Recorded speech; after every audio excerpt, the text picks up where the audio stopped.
शेवगाव शहरात राशन तांदूळाचा काळा बाजार सुरू आहे। घेणाऱ्यावर कधी कारवाई करणार अधिकारी हे जनता विचारत आहे। पण अधिकाऱ्यांचा दुकानदारांचा काही देवाणघेवाण आहे का, असा जनतेत प्रश्नचिन्ह उपलब्ध होत आहे। पण शेवगाव शहरात आखेगाव रोड येथे मोठे व्यापारी तांदळाचा साठा पत्र्याच्या शेडमध्ये जमा करत आहेत।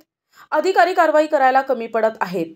अधिकाऱ्यांचा आणि व्यापाऱ्यांचा देवाणघेवाण असल्यामुळे अधिकारी कारवाई करत नाही, याकडे जाणून बुजून दुर्लक्ष करत आहेत। मागील काही दिवसात अधिकाऱ्यांनी कारवाई केली, पण शेवगाव शहरात कुठल्याही प्रकारची कारवाई झाली नाही। पुरवठा विभागाने शासकीय धान्य दुकानदार हे सुद्धा माल घेत आहेत, यांच्यावर कारवाई करायला अधिकारी सुद्धा कमी पडत आहे। असाच प्रकार शेवगाव शहरात चालू आहे।